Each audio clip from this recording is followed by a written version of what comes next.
time.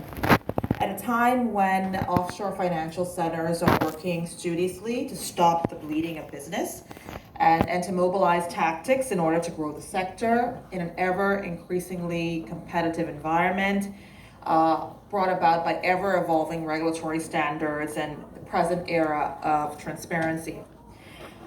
I think it's important to begin by highlighting the incredible significance of offshore financial services to our small economies.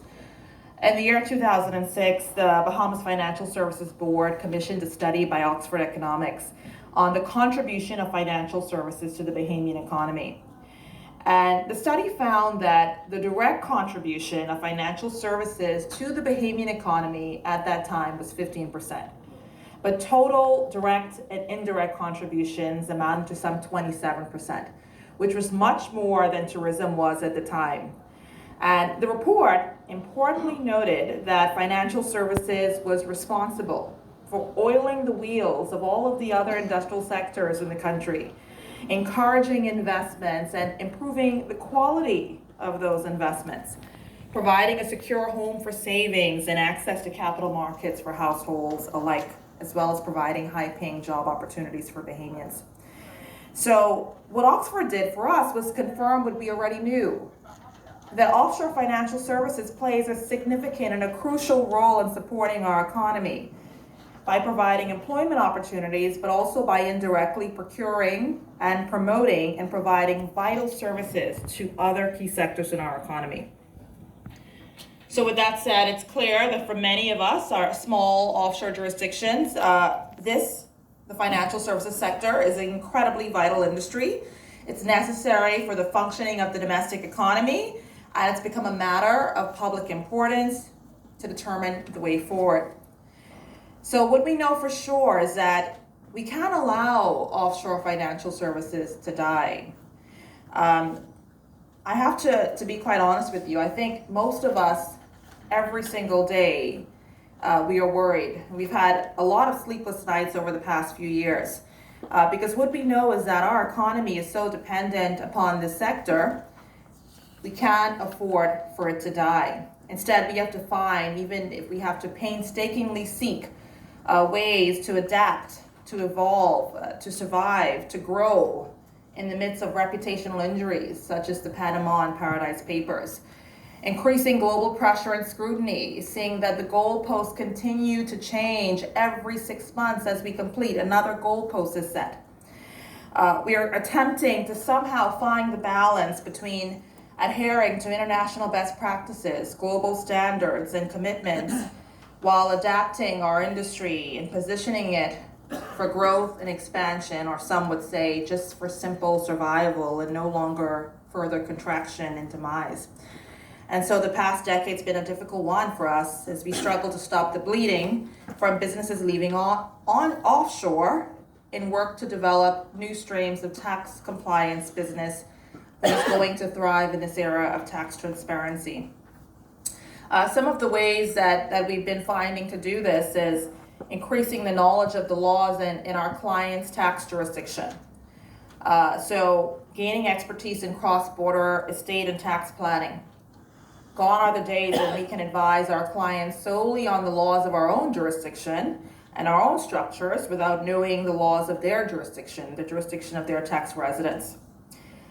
We're finding ways to maximize our value-added propositions, succession planning, asset protection.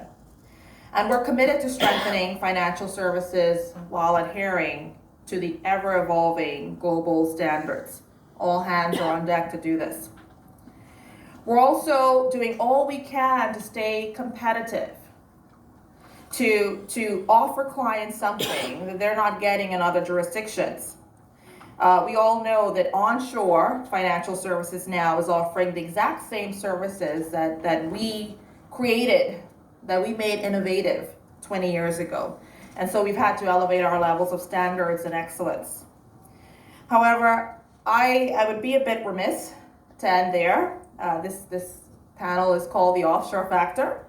And so I want to bring the point of view of offshore jurisdictions and not raise the question if the global crackdown against tax evasion and the fight towards transparency is going to be globally resolved, it has to be by ensuring that there is an equal level playing field among all jurisdictions. Being competitive is great. Being successful in a competitive environment, however, is only meaningful if that competition is fair. So the myth is that offshore jurisdictions are solely responsible for the increased levels of money laundering and transfer of ill-gotten gains is just that. But the reality, I think most of us know, is that the proceeds of crime have never been the exclusive problem of the offshore jurisdiction. You have 3 minutes. Offshore financial institutions are sometimes misused by the launderers of the proceeds of crime, we know that. And in these instances serve as the passageway whereby launderers can clean up the proceeds of crime. However, what our research has shown is that no individual can assert that any OECD member nation has not been misused by launderers and utilized in the everyday instances or schemes of global money laundering. In fact, quite to the contrary. When I was doing my doctoral research on this issue, I found that an overwhelming majority of global schemes actually emanated more frequently in OECD nations and non-offshore jurisdictions far away from palm trees and sandy beaches, such as the United Kingdom and the United States. So what our research has shown, although we can speculate, what we know is that we've done research, and the research has shown us is that the business in offshore jurisdictions is not dissipating. It's not. It's just going from one jurisdiction to another.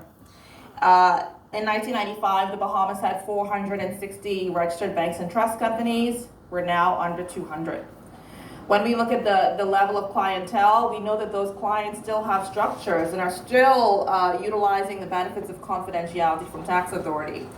But what our research has shown is that that business is going to the United States. To states such as South Dakota and Nevada and Wyoming and Delaware, transforming the U.S. into the largest offshore center in the world. These states are pounding the pavement through South America and around